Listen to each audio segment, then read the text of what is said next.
bagi adik-adik mungkin sudah ada yang kenal sama saya, dan mungkin juga mayoritas ada yang belum kenal, karena kan saya juga baru lulusan 2 tahun yang lalu ya, 2018. Jadi mungkin ada yang pernah melihat saya juga di kampus.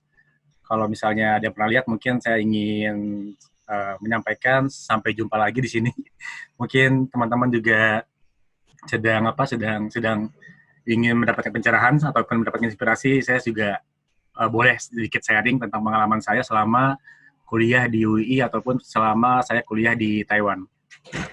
Nah, ini mungkin profil singkat saya ya. Nama saya Muhammad Rahmat Setiawan, terus biasa dipanggil Rahmat, atau teman seangkatan tuh dulu manggil saya tuh Bang Mat atau apa gitu ya. Karena memang satu angkatan saya memang tergolong klaster yang angkatan apa ya, yang umurnya sedikit lebih dewasa sedikit daripada teman-teman satu angkatan. Karena dulu sebelum kuliah di Teknik Industri UI, saya sempat gap year selama 3 tahun karena saya harus bekerja dulu di salah satu perusahaan swasta di Jakarta. Nah, selama saya gap year itu saya coba untuk nabung ya, saving salary saya, terus akhirnya bisa kuliah di teknik industri dengan biaya sendiri. Itu dulu motivasi saya kenapa saya milih teknik industri. Dan selama saya gap year itu sebenarnya saya tidak terlalu mementingkan masuk PTN atau masuk di universitas yang bagus. Saya dulu berpikiran bahwa teknik industri UI itu sudah sangat bagus karena dulu akreditasinya sudah A, terus juga offer internasional program juga. Dan kalau saya bandingkan dengan teman saya yang di UGM juga, mereka waktu itu masih B ya akreditasinya pada saat itu. Jadi saya pikir pilihan saya, decision saya waktu itu memilih teknik industri UI itu adalah salah satu pilihan yang sangat tepat waktu itu ya. Terus selama perjalanan waktu setelah kuliah di teknik industri UI itu saya juga aktif di beberapa laboratorium. Waktu itu saya aktifnya di sebagai lab di ERP dari tahun 2016 sampai 2018. Saya sempat juga exchange ke Chulalongkorn University, jurusan Information and Communication Engineering Department. Nah, selama saya mendapatkan pengalaman di ERP, di Chulalongkorn ini yang membuat titik awal saya kenapa saya berpikir harus menggeluti dunia programming. Karena dulu pas awal-awal kuliah itu saya juga sama kayak kalian posisinya, bingung kenapa kita harus belajar programming. Padahal dulu informasi yang saya dapatkan waktu sebelum kuliah di teknik industri itu, mikirnya, wah teknik industri ini belajar tentang sistem, pabrik, atau kita bisa bagaimana mengoptimasi, tapi dengan cara yang pakai software aja, pakai package saja cukup. Wah ternyata setelah saya kuliah setelah saya exchange ke Chulalongkorn, ternyata teman-teman yang belajar SQL, Python, terus juga mereka sudah membuat aplikasi gitu loh. Jadi sudah membuat alat waktu itu, alat bagaimana ada antrian di parkiran tuh mereka tuh buat tugas akhir mereka. Sedangkan kalau saya bandingkan dengan senior-senior yang ada di UI, ya kita tesis cuma cukup menulis report, apa yang kita analisis, kita coba berikan novelty-nya, dan setelah itu selesai. Tapi kalau di Chulalongkorn, teman-teman saya waktu itu satu kelas, mereka tuh berlomba-lomba untuk membuat project, di mana projectnya itu bisa menghasilkan produk, entah itu produk untuk yang memberikan manfaat buat banyak orang, atau produk-produk yang bisa membantu kehidupan sehari-harinya mereka. Nah itu jadi final project mereka, dan otomatis ketika mereka mendevelop produk itu, mereka harus belajar ngoding, mereka harus coding semua programnya, dan di situ menjadi titik awal, wah ternyata saya sangat ketinggalan jauh nih dari teman-teman saya di Thailand nih. Ternyata di Thailand ini mereka benar-benar sudah concern dari awal. Sedangkan saya baru concern di programming, baru benar-benar serius itu ketika semester kemarin exchange ke Thailand, itu semester 6.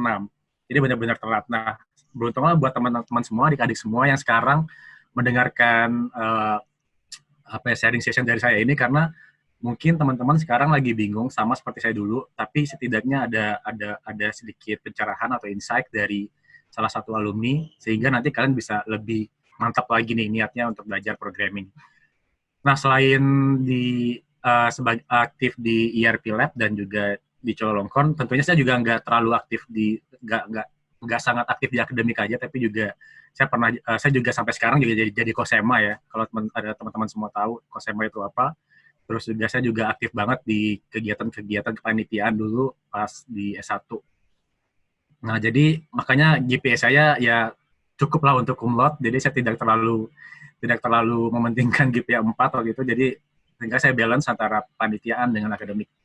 Nah terus alhamdulillah sebelum saya lulus di UII waktu itu sekitar bulan Juni 2018, belum sampai 4 tahun saya mendapatkan tawaran beasiswa ke NTUST, yaitu ke National Taiwan University of Science and Technology. Jadi salah satu profesor dari NTUST datang ke jurusan kita, terus dia juga memperkenalkan apa itu NTUST, dan setelah saya datang di sana, terus di interview, alhamdulillah dari 20 yang di interview, saya salah satu yang mendapat beasiswa di NTUST. Jadi teman-teman yang kemarin dulu ikut di interview dan ikut tes yang NTUST ini, mereka dapat letter of acceptance, tapi mereka belum mendapatkan beasiswa. Jadi saya benar-benar bersyukur waktu itu ada kesempatan mendapatkan beasiswa, dan akhirnya saya sekarang bisa kuliah di sini dan bahkan sudah lulus di NTUST. Nah, selama di NTUST saya sangat aktif juga. Saya jadi kosemanya di angkatan saya juga di NTUST. Jadi kenal juga banyak teman-teman dari UGM, dari UI, dari ITB, mereka yang kuliah di sini, dan ternyata memang NTUST ini sangat menarik karena international students-nya banyak banget, dan otomatis setelah saya satu kelas dengan mereka, wah ternyata saya dengan teman-teman yang di Indonesia dari UGM, dari ITB itu ternyata nggak beda jauh skillnya. Skill ngoding, dari skill teknik industrian itu nggak kalah jauh. Tapi kalau saya bandingkan dengan teman-teman yang ada di Taiwan ataupun dari Eropa, ternyata mereka sudah ada basic knowledge tentang coding. Jadi itu yang menjadi pembeda antara saya dengan teman-teman di luar sana. Terus juga saya sempat ikut lomba startup pitching, dan alhamdulillah waktu itu sempat berangkat ke Silicon Valley, California, selama kurang lebih 2 minggu. Saya sempat mengunjungi kantor Google, Facebook, Apple, terus juga sempat mengunjungi Stanford University dan ikut salah satu kelasnya mereka. Jadi itu salah satu milestone yang sampai sekarang sangat memorable bagi saya. Terus sekarang kesibukan saya apa? Nah, kesibukan saya saat ini adalah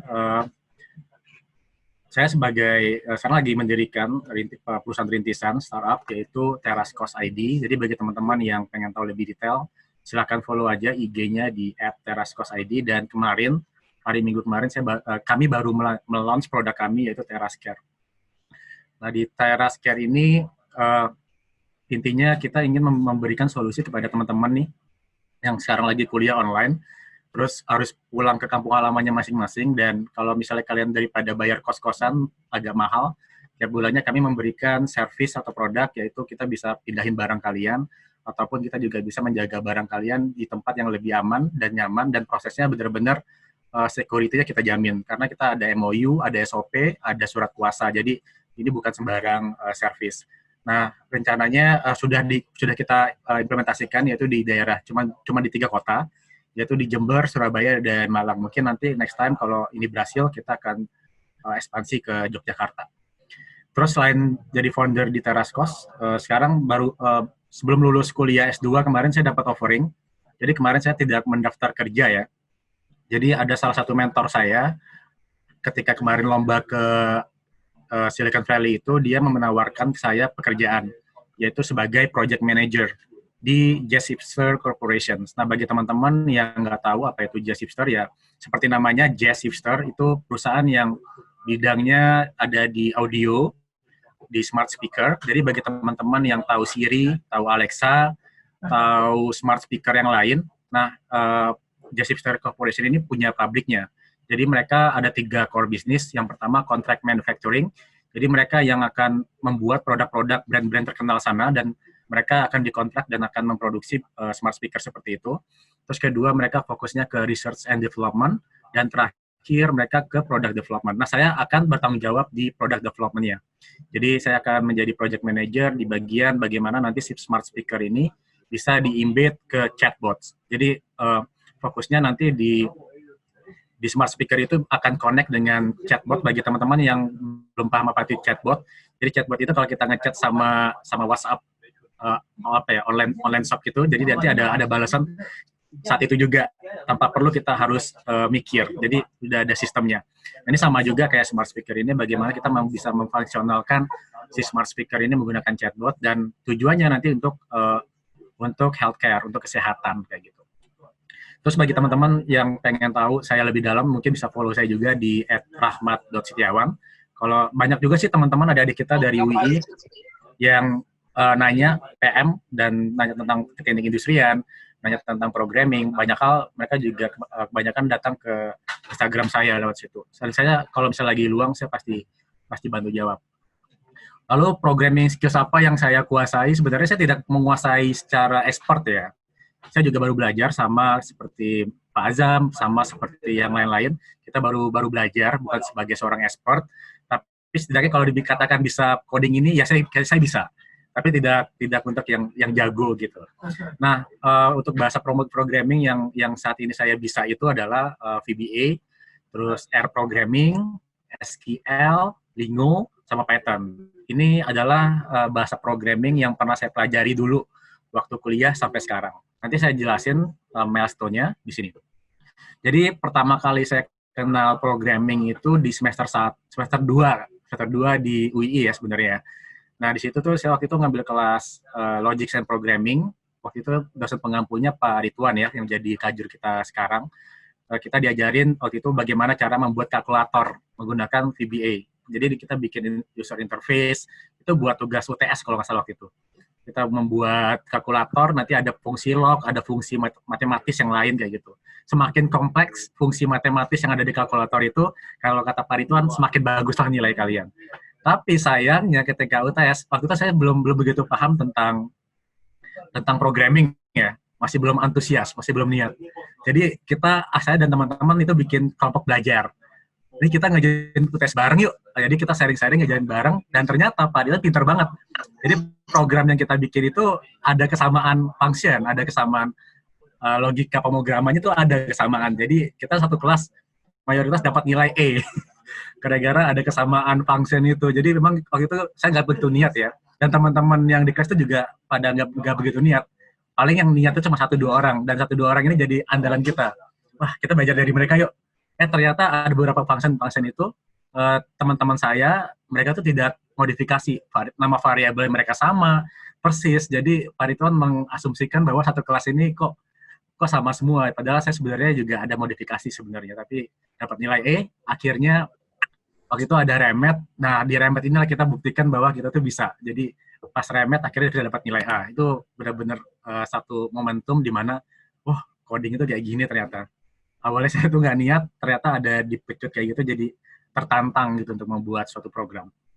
Terus itu waktu itu VBA. Terus di semester kedua saya belajar R programming. Jadi bagi teman-teman yang sudah familiar tentang R programming dan yang belum familiar, R programming ini sebenarnya banyak dipakai oleh akademisi-akademisi. Karena waktu semester 2 kebetulan waktu itu dosen pengampu saya dari dosen statistik, yaitu Bu Emma, dan beliau juga menjadi dosen pembimbing saya ketika tesis, undergraduate tesis S1. Jadi dia yang mengajarkan saya tentang bagaimana ngoding pakai R, walaupun sebenarnya ngodingnya itu tidak dari scratch, itu hanya menggunakan package yang ada di platform R Studio atau di R programmingnya itu. Waktu itu cuman kita belajar tentang uji hipotesa, terus juga kita belajar bagaimana menghitung korelasi, terus kita bagaimana bisa melakukan data analisis secara statistik. Jadi kita menggunakan R. Kalau dulu kita bisa pakai Excel, pakai software-software yang lain. Nah, di situ saya belajar menggunakan R programming. Terus di semester berikutnya pada tahun 2016 itu saya kembali mengambil kelasnya Pak Ridwan ya. Karena pas pas semester 2 kemarin udah ngambil log pro-nya Pak Ridwan, dan saya pikir wah kayaknya menarik juga nih. Setelah dapat nilai E, terus kita remet, dapat nilai A, terus kita tertarik lagi nih ngambil kelas Pak Ridwan. Kita ambillah kelas database manajemen sistem. Nah, di sini Pak Ridwan ngajarin kita tentang SQL, tentang query system, dan juga bagaimana kita bisa menggunakan Microsoft Access dan kita membuat database. Nah, di situ intinya kita belajar tentang SQL. Terus di semester itu juga saya ngambilin sistem modeling, dan lagi-lagi ngajari Pak Ridwan lagi. Jadi ini Pak Ridwan ini kayaknya hampir semua mata kuliah saya ambil ada Pak Ridwan semua nih, yang coding-coding nih. Terus di semester 5 ini kita belajar tentang waktu itu tentang optimasi ya, ada genetic algorithm, ada meta heuristic waktu itu. Terus bagaimana kita bisa ngoding genetic algorithm dan optimasi itu menggunakan Lingo waktu itu, bahasa pemrograman yang kita pakai. Karena Lingo itu mungkin menurut Pak Ridwan yang paling mudah untuk diajarkan ke mahasiswa. Jadi akhirnya waktu itu kita sempat begadang 2 hari 3 hari bikin program tuh. Bagaimana akhirnya kita bisa mengoptimasi suatu sistem di industri, di pabrik menggunakan Lingo. Nah, ketika saya ngambil mata kuliah di UI itu menjadi trigger saya sih. Menjadi trigger kenapa saya harus belajar coding lagi ke depannya. Dan yang menjadi penentu saya harus lebih niat belajar coding ketika saya exchange ke Chulalongkorn. Tadi saya sudah sebutkan bahwa teman-teman saya di Chulalongkorn itu memang mereka punya tugas akhir. Mereka nggak punya skripsi ya. Mereka tidak membuat report skripsi, tapi mereka harus ada tugas akhir. Nah, tugas akhir mereka itu yaitu membuat suatu produk. Nah, tadi saya sebutkan ada yang membuat sistem parkir, bagaimana nanti sistem parkir itu ketika motor atau mobil masuk, nanti dia akan mendetek ini antriannya di mana, dan dia bisa merekomendasikan tempat yang kosong. Jadi ada queuing system di situ. Nah, di situ saya melihat, wah ternyata mereka udah mikir sampai sana. Kok saya belum mikir sampai sana ya? Jadi itu jadi salah satu pemicu saya jadi lebih semangat lagi. Dan trigger kedua, kenapa saya harus belajar coding waktu itu, ketika saya ngambil mata kuliah data warehousing. Jadi data warehousing ini bagi adik-adik semua yang belum tahu apa itu data warehousing, kalau kalian ngambil database management system, kalian ngambil ERP, kalian ngambil kelas-kelas yang berhubungan dengan database, otomatis nanti kalian akan mengerti sedikit konsep tentang data warehousing. Secara singkat, jadi data warehousing itu bagaimana kita bisa mengintegrasikan banyak sumber data, misalnya dari Oracle, dari Access, dari R, dari Python, dari macam-macam framework, itu bisa diintegrasikan menjadi satu data warehouse. Nah, tentunya untuk bisa menyatukan semua data warehouse itu, teman-teman harus ngerti coding, karena di codingnya itulah nanti dia akan mengintegrasikan semua jenis data, dan itu formatnya beda-beda, dan jadiin satu menjadi data warehouse. Nah, waktu itu saya belajarnya menggunakan SQL Server ya, menggunakan Microsoft SQL Server, dan di situ ada final project-nya, dan itu benar-benar challenging, karena saya belum begitu sangat paham dengan querying sistem, belum begitu paham dengan SQL, itu benar-benar effort-nya gede banget. Tapi ada reward-nya jadi saya mengerti konsep data warehousing, saya ngerti konsep business intelligence, saya ngerti data mining, gara-gara yang ikut kelas ini. Jadi data warehousing ini kayak full package. Saya ngerti data science, data mining, ngerti business intelligence, ngerti juga database system. Karena waktu itu Achan, kalau kita bilang profesor itu di Thailand ya, Achan itu memang men-challenge kita. Kamu kan final project membuat produk, dan kita berikan produknya, yaitu bagaimana kalian bisa menghitung quantity on hand di suatu tempat. Tapi sumber datanya beda-beda, dan kalian harus melakukan reporting. Reportingnya itu berupa dashboard. Dashboardnya itulah nanti yang sebenarnya menjadi output dari kelasnya itu. Jadi dashboard itu kayak ibaratnya kalau kalian lagi naik mobil nih, di mobil itu ada fuel, ada bensin, ada penunjuk bensin, ada petunjuk speedometer. Dengan satu layar itu bisa menunjukkan performa mobil kan. Ini sama juga kayak tadi reporting tadi menggunakan SQL Server, itu kita bisa melihat laporan perusahaan secara menyeluruh dengan satu layar. Misalnya ada melihat profit, melihat cost yang kurang apa saja. Terus juga melihat quantity on hand perusahaan itu apa saja. Jadi bisa melihat performance secara keseluruhan dengan satu layar, yaitu namanya dashboard. Nah, di sini menjadi trigger saya kenapa saya menjadi lebih niat lagi belajar programming, karena saya lihat ada ketertarikan gitu loh, ini buat masa depan kayaknya adalah ilmu yang bakal menjadi kebutuhan buat semua perusahaan. Waktu itu di Thailand itu juga sebenarnya trennya itu ini juga banyak sekali mempelajari ya. Tapi kalau saya bandingkan dengan kita di UI ataupun teman-teman saya di UGM atau di ITB, kita masih ketinggalan. Mereka sudah membahas tentang ini sudah 2-3-4 tahun yang lalu. Terus setelah itu saya extend, saya akhirnya meniatkan saya untuk belajar programming, dan akhirnya saya men-challenge diri saya untuk internship di Chevron. Jadi mungkin teman-teman yang asal dari Pekanbaru, saya pernah juga di Rubai, saya pernah KP di Chevron, dan bukan di bagian project field-nya, tapi saya di bagian IT. Jadi teman-teman nih sebenarnya kalau misalnya mau internship, kalau memang tertarik dengan dunia programming, ambil bagian IT. Saya waktu itu nggak tahu kenapa saya pengen di IT. Jadi saya masuk di bagian data management center-nya mereka. Jadi di data manajemennya itu saya dikasih challenge. Ini kita punya data nih. ada drilling report, ada report harian, misalnya di apa ya, di sungai, bukan sungai ya, di well itu sumur ya, sumur pengeboran minyak itu ada laporan per menitnya, oh sumur ini sedang bocor, sumur ini sedang ada masalah. Itu dia per detik itu ada plain text, ada report text-nya. Nah, di text-nya itu ada typo-typonya. Dan kita juga kadang-kadang nggak ngerti itu typo-nya itu maksudnya apa. Nah, saya dikasih challenge, ada report dari tahun 1900 ketika Chevron baru baru melakukan pengeboran minyak di Rumbai, di daerah sana itu. Terus saya dikasih report database dan datanya itu plain text dan saya disuruh mencari insight. Ini kira-kira dari banyak data ini kamu bisa ngambil insight nggak? Kira-kira intinya apa? Apa yang terjadi? Nah, akhirnya saya nggak ada background apapun tentang text mining, saya nggak ada background, belum pernah belajar tentang sentimen analisis. Saya ambil aja kesempatan itu karena saya juga mikir, wah ini nih ada kesempatan KP nih di Chevron dan mereka juga menantang saya nih. Akhirnya dengan pikiran nekat waktu itu ya, belum ada basic R juga, R-nya baru cuma statistik biasa. Saya coba konsultasi dengan Bu Emma tadi. Bu Emma ngasih saran, oh ya Rahmat, sebenarnya ada nih loh teknik namanya text mining, kamu pelajarin di YouTube banyak, di Google banyak, di sumber-sumber lain itu banyak ininya teori-teorinya, tinggal kamu aplikasikan aja. Akhirnya diberi encouraging kayak gitu sama Bu Emma, saya akhirnya memutuskan untuk KP di Chevron, dan kurang dari 1 bulan saya bisa menyelesaikan KP saya, dan akhirnya reporting yang saya berikan adalah bagaimana ketika mereka punya banyak sumur, saya bikin semacam petanya itu nanti ada lingkaran-lingkaran, kalau kalian pernah lihat lingkaran, jadi kalau lingkarannya besar, berarti ada masalah besar di sana. Dan kita bisa tahu di lingkaran besar itu masalah paling major itu apa? Apakah masalah di pipanya, apakah masalah di tekanannya, dan segala macam. Itu bisa menunjukkan. Itu adalah output dari proses KP saya, dan itu menggunakan R programming. Saya combine dengan Excel Power View. Kalau misalnya teman-teman tahu Tableau, tahu Excel Power BI, nah itu sejenis kayak gitu. Itu saya kombinasikan. Terus setelah itu saya belajar tentang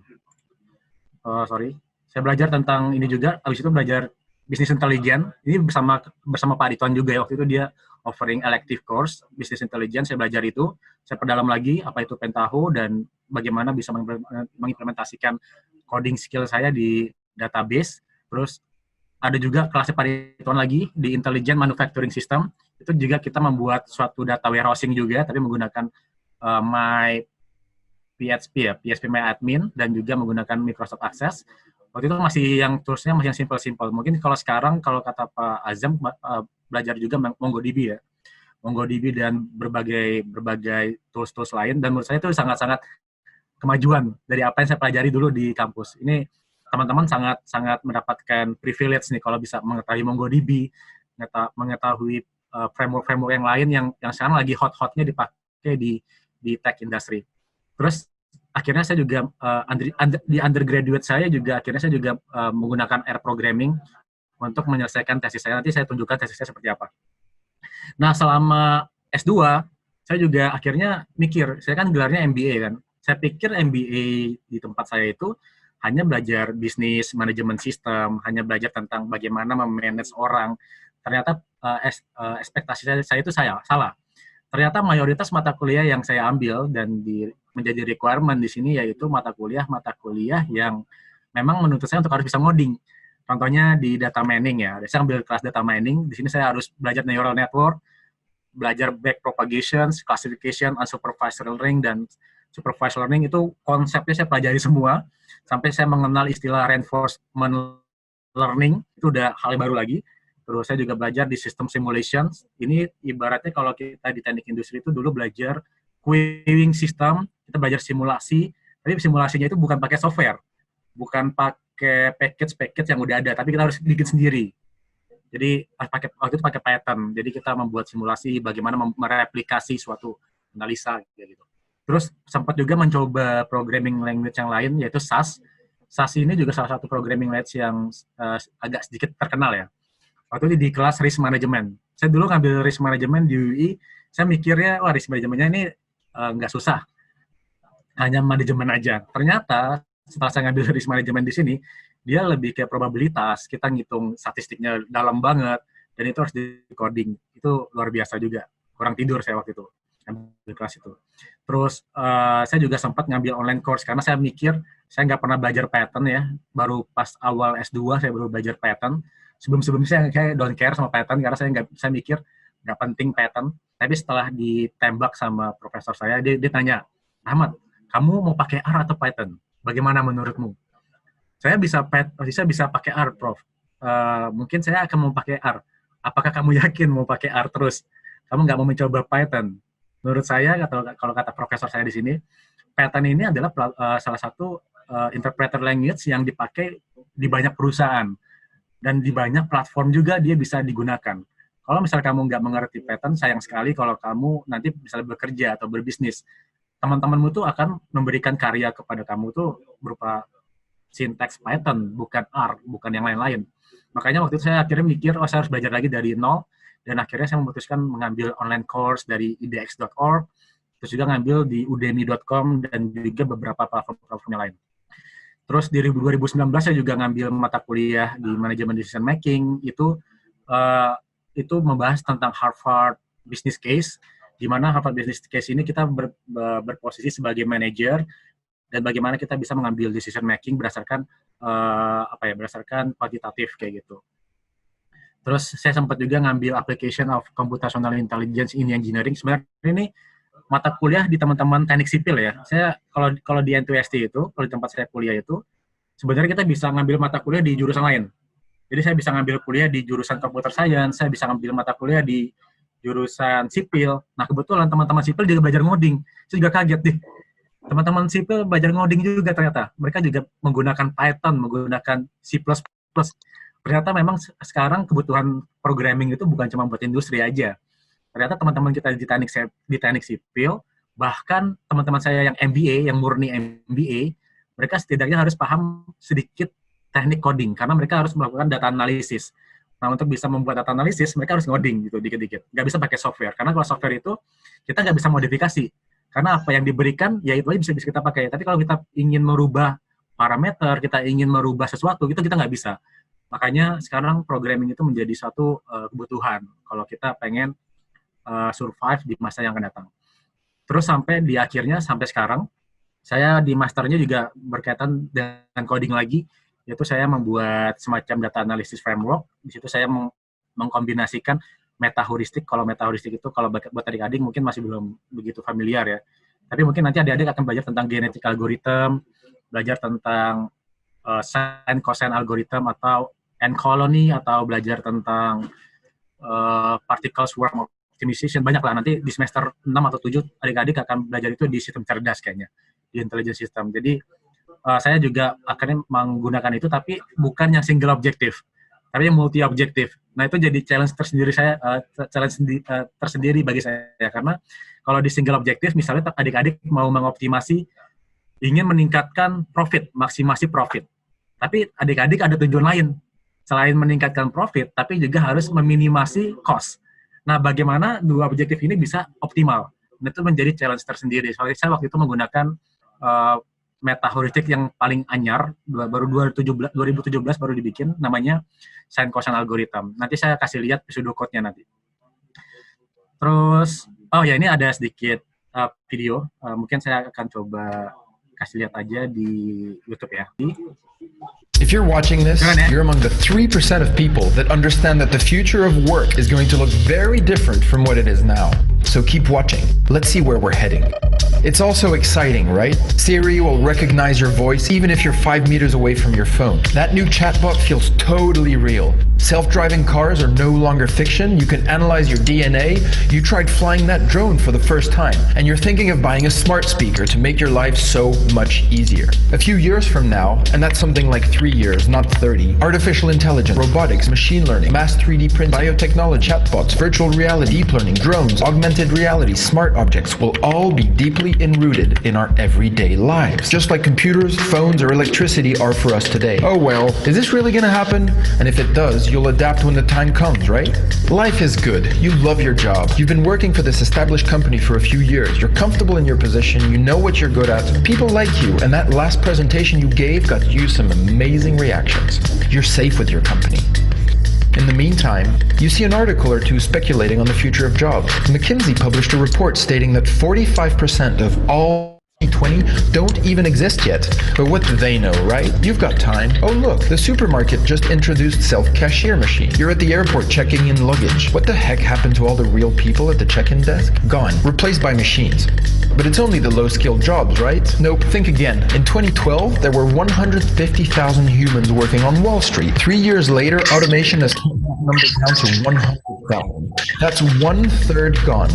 But it's only the mathematical and scientific jobs, right? Nope. Think again. This Japanese insurance company, Fukuoka Mutual Life Insurance, is already replacing all its human insurance claim workers with an AI system that will handle customers more efficiently. See these articles? They're written by algorithms, and we can't tell the difference with human written content. And thinking of converting yourself to being an online poker player? Too late. There's an AI that can already beat humans at it. Most journalists, tax consultants, marketeers, technicians, knowledge workers, lawyers, even the person editing this video right now will to some extent have been impacted or automated by technology in a couple of years. And what have you been doing? Probably watching Netflix. And the problem is, the machines don't wait. And the machines, they don't watch Netflix. So what are the forces at play here? Basically, there's 10 million developers out there using increasingly simple and cheap technology to build new products and services. Some as young as 12 are already coding the future. Even that safe company you work for is increasingly under outside threat. And it's not just the Google, Amazon, Facebooks, and Apples of the world that I'm talking about. There are now tens of thousands of startups out there eating away at all sorts of jobs. Now, are they creating many jobs in the process? Let's look at some stats. Travel a bunch of years back to when Kodak ruled the world of photography. They were worth $38 billion and employed 140,000 people.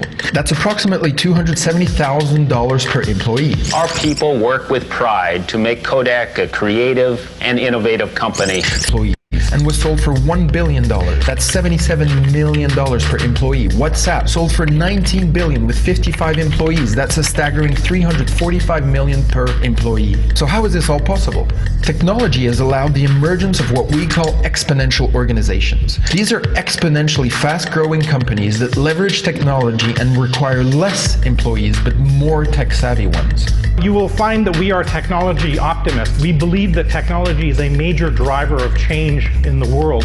And as software continues to eat up the world, more companies are trying to replicate these exponential companies, hire less people, but grow exponentially through technology. As this happens, job roles are slowly disappearing and being replaced by skill sets. Employers require you to know an ever-growing number of new and ever-changing fundamental skills in order to use the technologies they've implemented. Master the fundamentals and you can master the rest. A digital skills gap is growing for both mid-skill and high-skill level jobs. Before you know it... Ya, itu tadi sebenarnya review aja tentang apa yang akan terjadi tentang the future of jobs. Nah, buat adik-adik semua, kalau saya balik lagi ke ini ya, ke slide dulu.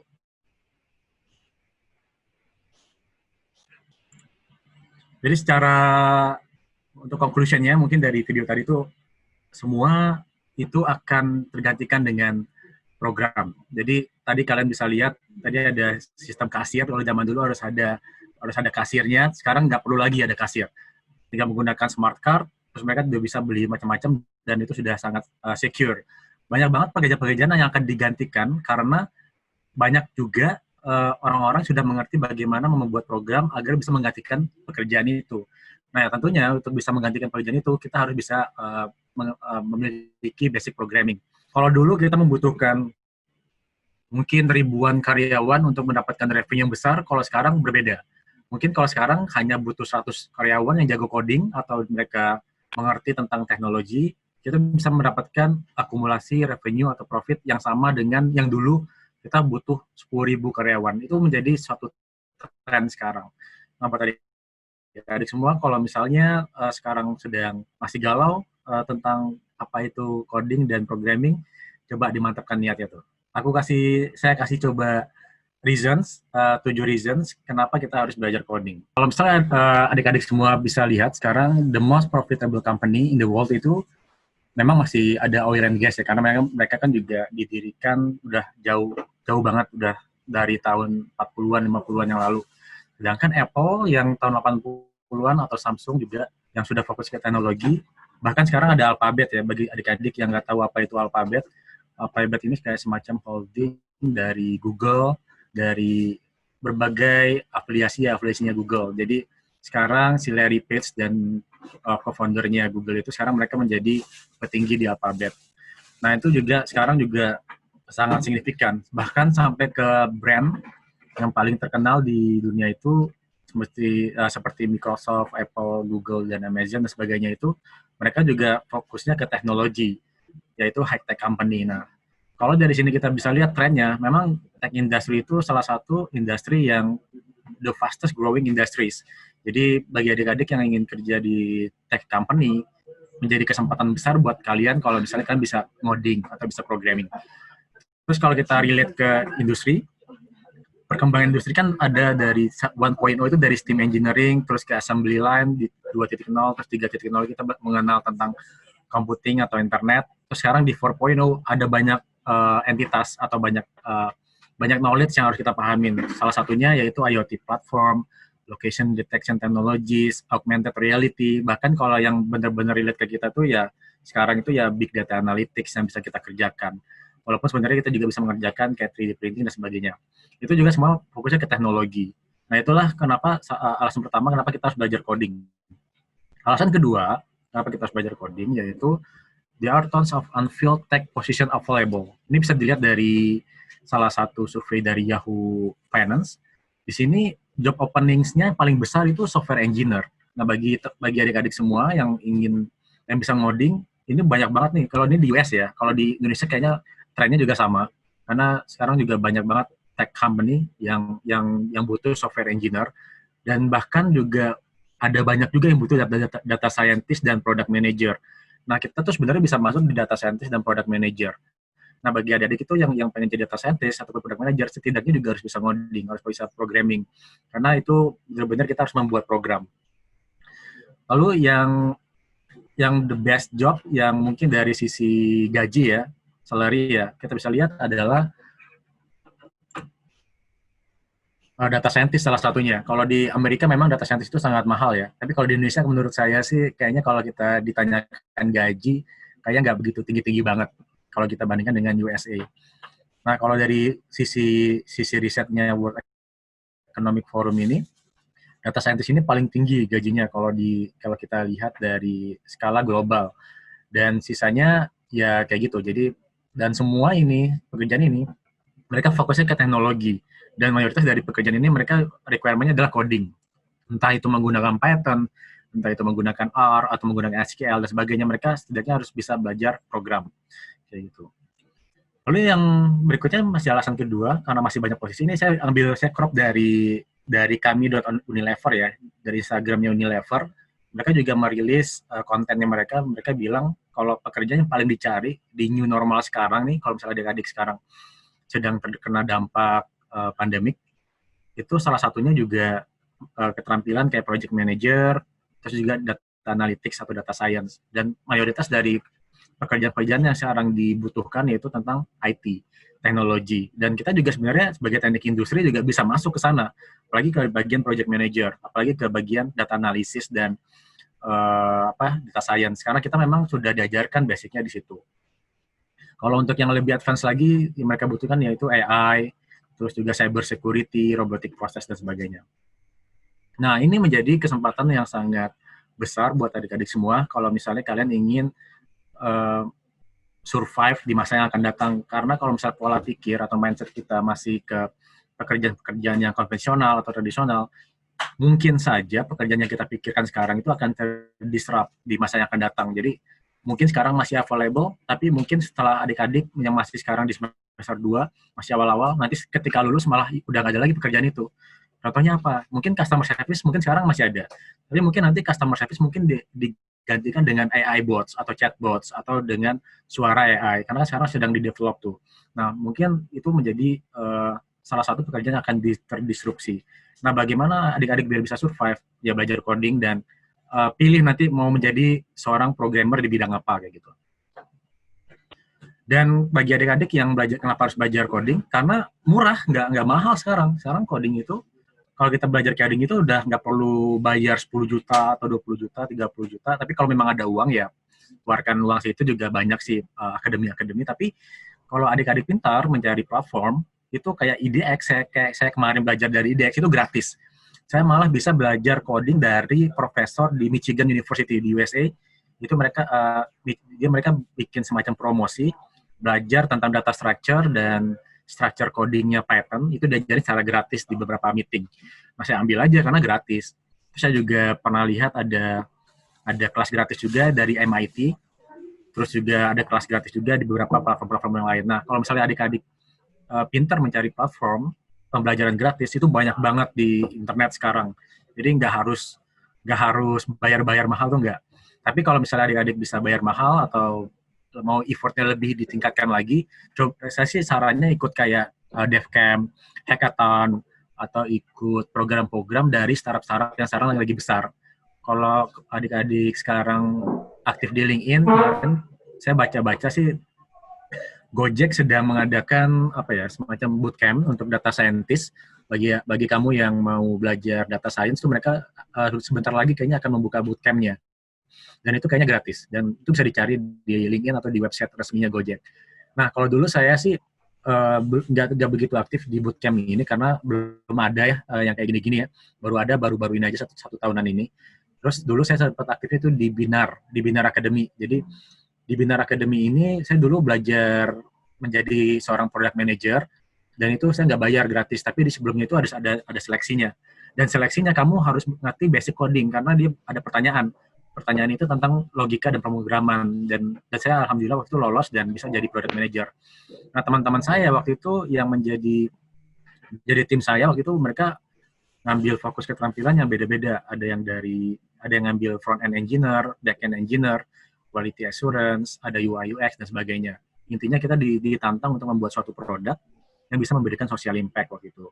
Nah, terus kalau kalian mau lebih niat lagi, ikut yang namanya Kaggle nih. Kaggle ini salah satu platform for predictive modeling competitions. Jadi kalau kalian udah dapat basic coding, udah dapat basic data science atau data mining dan sebagainya itu, kalian coba tantang diri kalian untuk mengikuti lomba yang ada di Kaggle. Karena untuk mengikuti lomba ini tuh gratis, kita nggak bayar. Malah nanti kalau kita bisa menang di rankingnya itu, kita bisa melakukan prediksi lebih akurat daripada penantang yang lain, kalian bisa mendapatkan poin lebih di sana. Bisa di hiring sama perusahaan-perusahaan dari Silicon Valley, kalau kalian memang benar-benar pengen ke Silicon Valley, kayak gitu. Terus yang alasan keempat, kenapa kalian harus belajar coding, itu juga bisa meningkatkan pendapatan kalian. Karena kalau kita lihat dari expected change in IT spend ini, mayoritas perusahaan sekarang sudah beralih ke IT.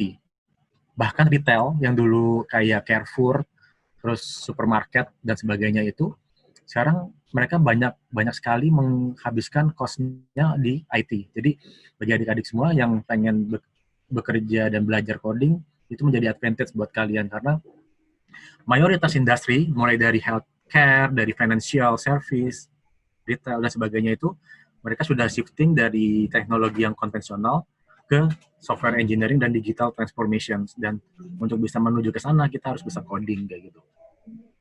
Nah, mungkin di sini bisa lihat nih, banyak banget perusahaan-perusahaan sekarang punya prioritasnya itu di digital transformation. Contoh realnya mungkin kayak kayak misalnya kalau sekarang kan yang terkenal itu ada Gojek, ada Airbnb, ada Traveloka dan sebagainya. Mungkin kayak Carrefour, Matahari itu mereka juga sekarang berlomba-lomba untuk membuat apps. Jadi mereka membuat dagangan yang ada di mereka itu, yang di toko fisik itu, bisa dibawa ke apps-nya mereka di Matahari Mall atau di sebagainya itu. Jadi sekarang banyak banget industri yang sekarang shifting untuk di digital transformation. Nah, untuk bisa shifting ke digital transformation, mereka membutuhkan data scientist, mereka membutuhkan software engineer, mereka membutuhkan tenaga pekerja yang bisa ngoding, kayak gitu. Bahkan kalau misalnya kalian mau menjadi entrepreneur, kalau kalian bisa ngoding, itu menjadi point plus, itu menjadi competitive advantage kalian, kayak gitu. Nah, selain kalian bisa bekerja di dunia teknologi atau di high-tech company, kalian juga bisa bekerja di dunia-dunia yang mereka fokusnya bukan teknologi. Contohnya di food and beverage atau di Unilever. Mereka juga membutuhkan tuh data scientist dan membutuhkan project manager yang mengerti konsep IT dan programming, kayak gitu. Terus, alasan kelima, kalian tuh juga bisa kerja remote. Jadi work from home itu udah, kalau sekarang kalian udah biasa biasa dengar istilah work from home, kalau kalian jadi programmer, otomatis kalian bakal, itu menjadi keseharian kalian, karena waktu kerja seorang programmer itu fleksibel, karena kan kreativitas seseorang itu beda-beda jam kerjanya, nggak 9 to 5 aja kan, pasti ada yang dia lebih produktifnya malam-malam. Nah, sebagian besar perusahaan-perusahaan yang ada di dunia, apalagi dia di perusahaan teknologi, itu memberikan kebebasan jam kerja, tapi yang jelas mereka ada deadline, ada jangka kapan mereka harus menyelesaikan pekerjaannya itu. Nah, karena itu, jadi mereka harus bertanggung jawab dengan pekerjaan mereka, dan kalian bisa bekerja di mana saja kayak gitu. Nah, yang menariknya adalah salah satu pekerjaan yang paling bisa mendatangkan work-life balance. Work-life balance ini maksudnya kalian bekerja, kalian bisa olahraga, kalian bisa mengerjakan hal-hal lain, itu ternyata salah satunya data scientist. Nah, sebagai data scientist itu kalian ada semacam privilege, tidak hanya stres dunia kerja doang, tapi juga bisa melakukan hal-hal lain gitu loh. Jadi work-life balance kayak gitu. Terus alasan keenam, coding is a logic base. Jadi mungkin kita bukan sebagai artis ya, yang kalau misalnya artis pelukis gitu, mereka membuat lukisan yang abstrak terus menarik. Tapi kalau kita tuh nggak bisa, kita tuh harus berdasarkan logic. Ini kalau kita bikin A, maka B. Kalau sudah bikin B, maka dampaknya C. Jadi harus ada logiknya.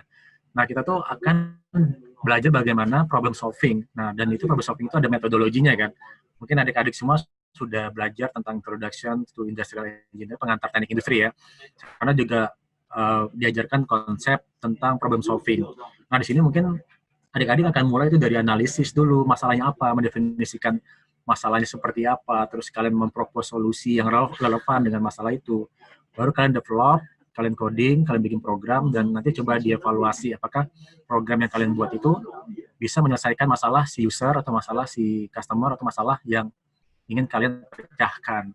Makanya dia problem solving metodologi. Jadi kalau kita belajar coding, otomatis kita akan belajar bagaimana caranya bisa problem solving. Terus juga coding is the root of the technology. Jadi tanpa coding, mungkin teknologi yang kita pakai sekarang itu mungkin nggak eksis ya. Seperti contohnya tadi ada smart speaker, ada HP Android, ada YouTube, ada Netflix, dan sebagainya. Teknologi-teknologi seperti itu tuh nggak bakal eksis kita pakai sekarang kalau nggak ada coding kayak gitu.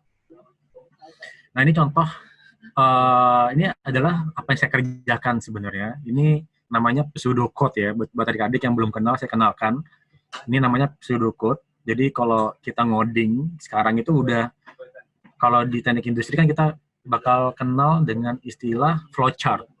Kalau kita ada apa namanya, di flowchart itu ada struktur pekerjaan. So, kerjain A, B, C, D itu berurutan.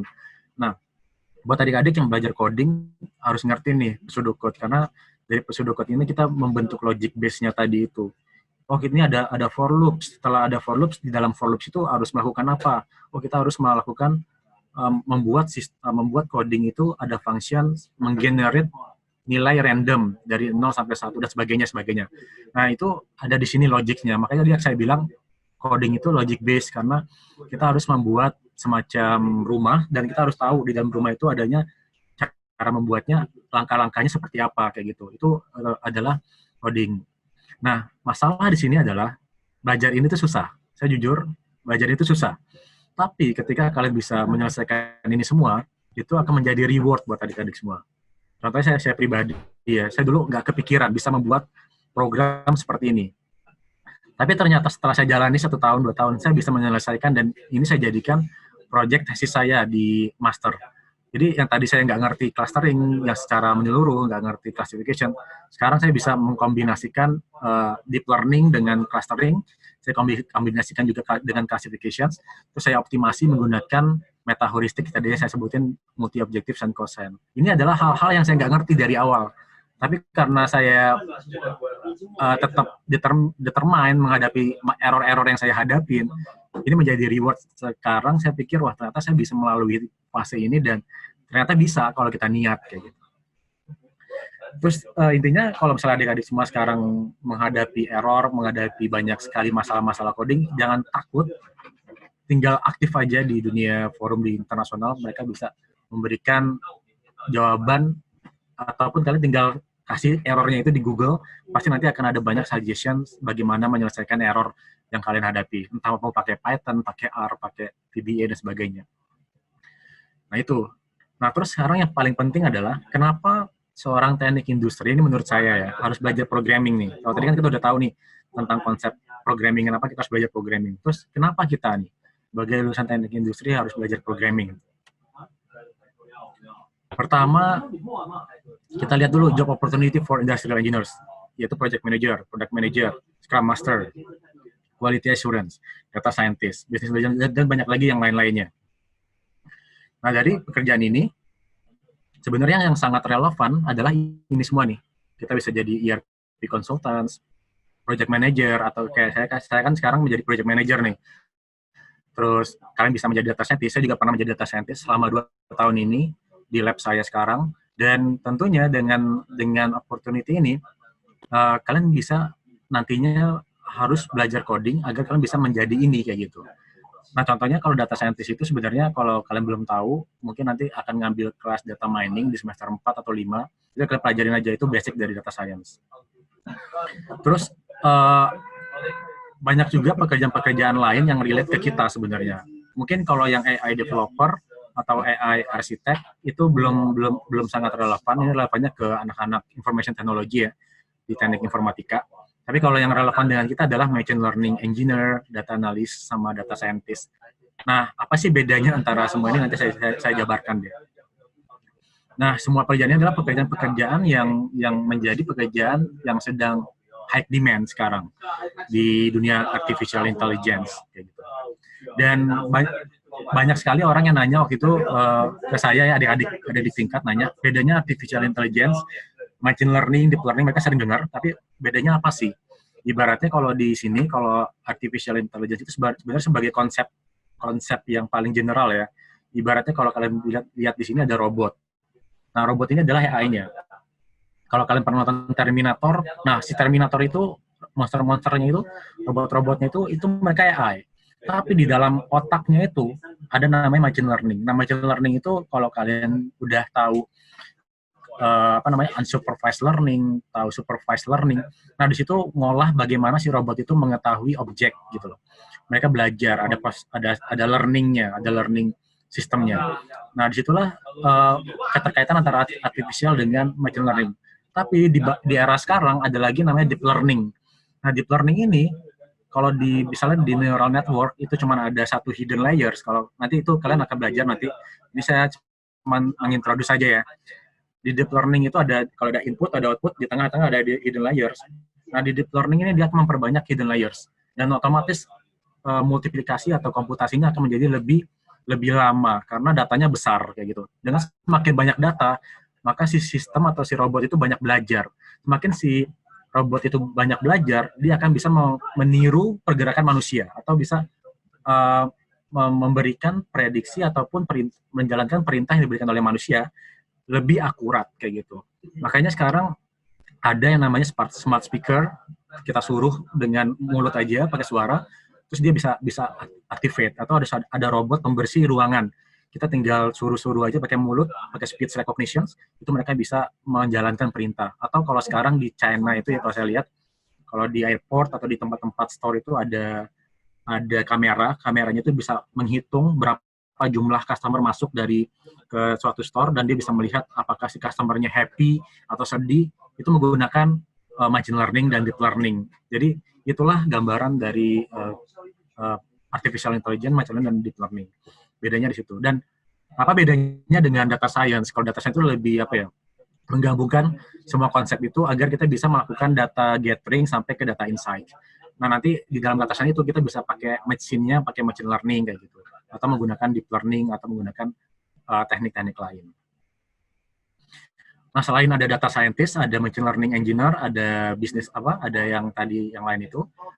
Ada juga yang namanya business intelligence. Tadi saya sudah nyinggung, saya belajar data warehousing.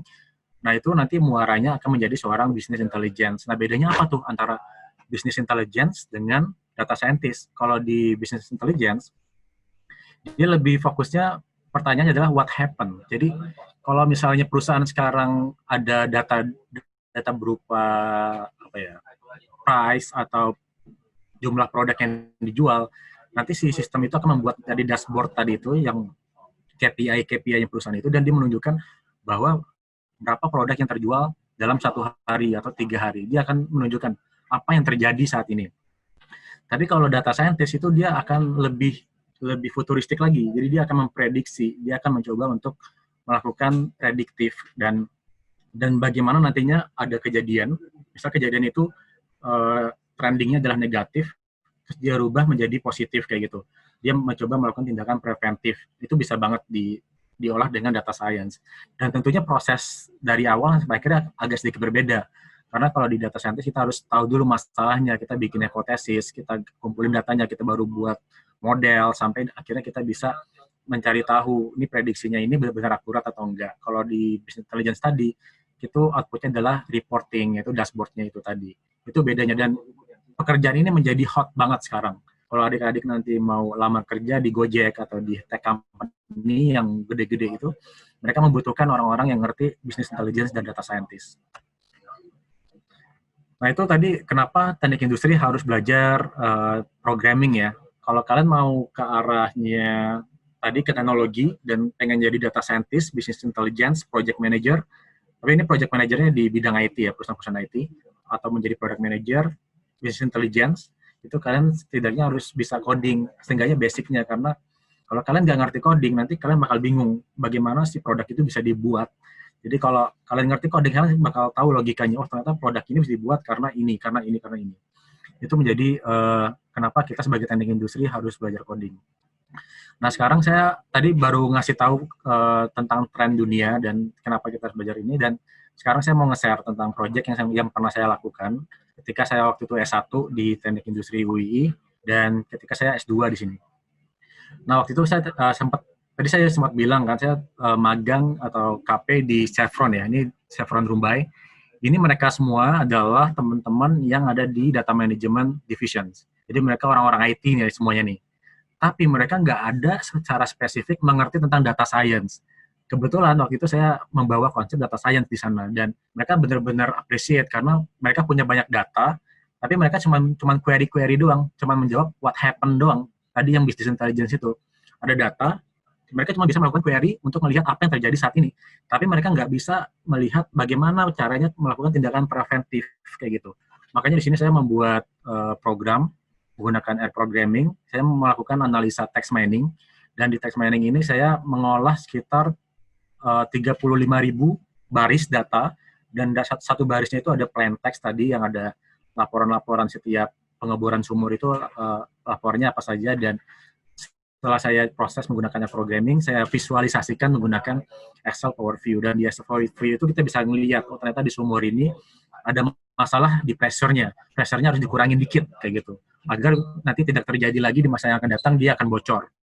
Itu yang insight yang saya berikan kepada mereka, dan mereka sangat appreciate, karena belum pernah mereka melakukan itu di divisinya mereka, dan mungkin setelah itu, setelah saya finish itu, mereka akan lebih consider dan melakukan. Dan saya dapat informasi dari salah satu mereka, ternyata mereka sempat dikirim ke Jakarta untuk ngambil kursus data science, dan mereka harus bayar 20 juta rupiah. Jadi kalau teman-teman bekerja di perusahaan besar, sekarang bahkan manpower-nya itu diminta untuk training belajar data science, dan mereka berani keluar 20 juta, 30 juta untuk bisa belajar data science. Padahal saya belajar data science 0 rupiah aja, karena belajar dari YouTube, belajar dari Bapak dosen, saya aktif nanya ke mereka, terus juga saya coba eksperimen, akhirnya saya bisa membuat program seperti ini kayak gitu. Dan setelah itu kemampuan saya ini saya sharing ke teman-teman Department of Statistik ya waktu itu ya. Jadi saya sharing tentang pengalaman saya melakukan riset saya di Chevron itu, dan ini contoh coding dari R. Ini contoh coding yang saya lakukan. Saya melakukan text mining, kayak tadi ada kata-kata yang typo. Misalnya ada sandfield foam. Jadi saya coba generalisir itu menjadi satu kata yang lebih utuh, dan tekniknya ada tokenization. Itu text mining banget lah. Jadi ini mungkin kalau saya jelasin ini akan jadi satu pertemuan sendiri nih kalau saya jelasin di sini. Jadi intinya teman-teman yang mengerti codingan ini itu nanti enak banget nanti buat melakukan text mining kayak gitu. Waktu itu saya sharing ke teman-teman statistik, dan ternyata teman-teman statistik juga belajar coding. Jadi nggak cuma teknik industri, tapi teman statistik juga sekarang di statistik UI ya, mereka juga belajar bagaimana caranya melakukan data analisis menggunakan, kalau mereka saya lihat sih mayoritas menggunakan R programming. Dan ini sharing sessionnya saya lakukan di tempat dosen pembimbing saya ya. Kebetulan dia juga sekarang jadi kepala studi bioinformatics research center di statistik UII, dan sekarang kayaknya udah jadi wakil dekan. Dan di sini saya diundang untuk ngisi ini. Lalu pas saya S1, tesis saya juga nggak jauh-jauh dari data science. Jadi saya bagaimana bisa melakukan, mengkombinasikan, kalau tadi adik belajar data mining, itu ada hierarchical clustering, terus juga ada K-means clustering. Nah, itu saya menggabungkan dua konsep itu, agar si hierarchical clustering ini bisa menentukan cluster centernya atau centroid itu sangat teknikal ya. Dan saya mau melakukan comparison study antara penggabungan dua metode itu dengan metode yang lain. Dan di sini saya memberikan insight bahwa ternyata ada salah satu metode yang lebih baik dari segi performance-nya. Performance-nya bisa diukur dengan akurasi, error. Di sini saya menggunakan BSS atau TSS ratio, itu kalau nggak salah sum of square error kayak gitu. Nah, di sini sebenarnya saya menggunakan data real. Karena dulu saya mengambil data tesis saya itu di Pamela Supermarket ya, buat adik-adik yang tahu apa itu Pamela. Jadi kebetulan saya punya kenalan yang dia itu juga dekat sama foundernya atau ownernya Pamela. Jadi saya minta izin ke ownernya itu untuk mengambil data mereka. Dan kebetulan data mereka itu juga cuma data database saja, belum dianalisa untuk data science. Nah, akhirnya saya coba negosiasi dengan ownernya dan saya tunjukkan hasil dari tesis saya. Mereka sangat-sangat appreciate karena selama ini mereka belum melakukan hal ini juga waktu itu ya, 2018 ya. Jadi di sini saya selain membandingkan metode, saya juga membantu mereka bagaimana melakukan product display. Jadi menggunakan association rule market basket analysis. Jadi kalau di database-nya itu ada produk-produknya mereka yang terjual apa saja, jadi saya bisa merekomendasikan kalau produk A dijual, maka produk B itu juga ikutan dijual. Nah, saya kontribusinya adalah bagaimana nanti si produk A dan B ini bisa berdekatan displaynya. Jadi orang secara psikologis nanti kalau mau datang ke Pamela, kalau dia beli sikat gigi, otomatis dia beli odol juga. Padahal sebenarnya kalau kita pisahkan itu sikat gigi dan odol, kalau nggak pakai data science ini, mungkin orang akan mikir-mikir, oh beli sikat gigi aja deh, sikat gigi, habis itu selesai, pulang, selesai. Tapi kalau kita pakai analisis ini, ternyata merekomendasikan, kalau beli sikat gigi, kalau sikat giginya itu di display di toko, dan sebelahan sama pasta gigi, ternyata orang yang tadinya nggak pengen beli pasta gigi, akhirnya pengen beli juga pasta giginya. Nah, itu salah satu kontribusi yang saya berikan ke Pamela waktu itu, dan codingnya juga saya menggunakan R programming. Terus yang terakhir mungkin tesis saya ya di master tesis. Kalian bisa lihat di sini ada 1971 line of codes. Jadi ada hampir 2000 line. Ini saya ngetik dari scratch. Saya ngerjain ini hampir 2 tahun ya, dari awal semester 1 sampai sekarang. Bahkan sampai sekarang saya masih ngerunning untuk deep learning-nya. Kalau ini belum ada deep learning untuk yang prediksinya, tapi sekarang saya lagi menjalankan deep learning-nya. Nah, di sini menunjukkan bahwa di sini sebenarnya kalau teman-teman semua sudah mengerti basic coding dari awal S1, nanti kalau mau mengerjakan hal-hal yang lebih kompleks, itu akan lebih mudah buat kalian. Kalian akan bisa melakukan hal-hal yang nggak bisa kalian bayangkan sebelumnya. Contohnya ini, saya dulu nggak pernah belajar pattern. Akhirnya saya tertantang belajar pattern dan akhirnya bisa ngoding hampir 2000 line of codes. Dan semua ini saya kerjakan 2 tahun. Dan sekarang saya ngerti, ternyata kayak gini ya rasanya ya. Ada reward dari usaha keras yang saya lakukan sekarang. Nah, intinya buat adik-adik semua, tadi saya banyak ngomong ya. Saya harap nanti kita banyak conversation, biar adik-adik juga bisa terinspirasi dan bertanya juga secara interaktif. Intinya dari sharing session saya ini, sebenarnya kalau saya jujur ya, saya dulu pas saya dulu bukan anak SMA ya, saya dulu anak STM, SMK. Kalau adik-adik tahu, di Jogja itu ada SMK Negeri 3 Yogyakarta. Saya dulu sekolah di sana, SMK saya. Dan saya bukan jurusan TKJ, bukan jurusan multimedia, saya jurusan otomotif. Saya dulu kerjaannya adalah tune-up mesin. Bagaimana saya bisa melakukan tune-up di mesin, terus bongkar mesin, dan segala macam. Tapi akhirnya saya sekarang belajar ngoding. Itu menjadi salah satu mungkin sedikit inspirasi buat adik-adik semua yang nggak ngerti dan nggak tahu belajar coding itu harus dari mana. Saya bisa menjadi contoh buat kalian karena saya pun dari awal pun nggak ngerti coding itu harus kayak gimana belajar dari awalnya. Tapi kalau saya niatkan dari awal, sampai sekarang pun saya akhirnya bisa membuat produk-produk yang tadi saya tunjukkan. Itu adalah pet saya sekarang. Terus intinya kalian kalau misalnya masih bingung pengen menjadi apa, ya dream big aja. Karena semua itu harus dimulai dari mimpi dulu. Kalian impian mau menjadi apa? Saya dulu pernah berpikir untuk pergi ke Silicon Valley, karena ada salah satu pemateri waktu itu di acara startup, dibilang bahwa di Silicon Valley itu teknologinya berkembang banget. Di sana menarik banget, ada startup dan sebagainya. Terus akhirnya saya pas master, saya mendapatkan kesempatan untuk pergi ke Silicon Valley. Bisa ke kantor Google, bisa ke Stanford University, bisa ke kantor Facebook dan sebagainya. Dan saya berjumpa banyak banget teman-teman yang di sana itu, mereka belajar data science, belajar programming, bahkan mereka membuat startupnya di dunia teknologi kayak gitu. Jadi buat adik-adik, sekarang tetap semangat aja, karena it's your turn to create your own story. Jadi buat kalian yang sekarang masih galau, ya it's your turn to create your own story. Mungkin itu saja yang bisa saya share. Semoga ada manfaat dari sharing session ini, dan mungkin saya berikan kembali ke Pak Azam. Oke, terima kasih sekali Mas Rahmat, sangat menarik ya pemaparannya. Monggo silakan.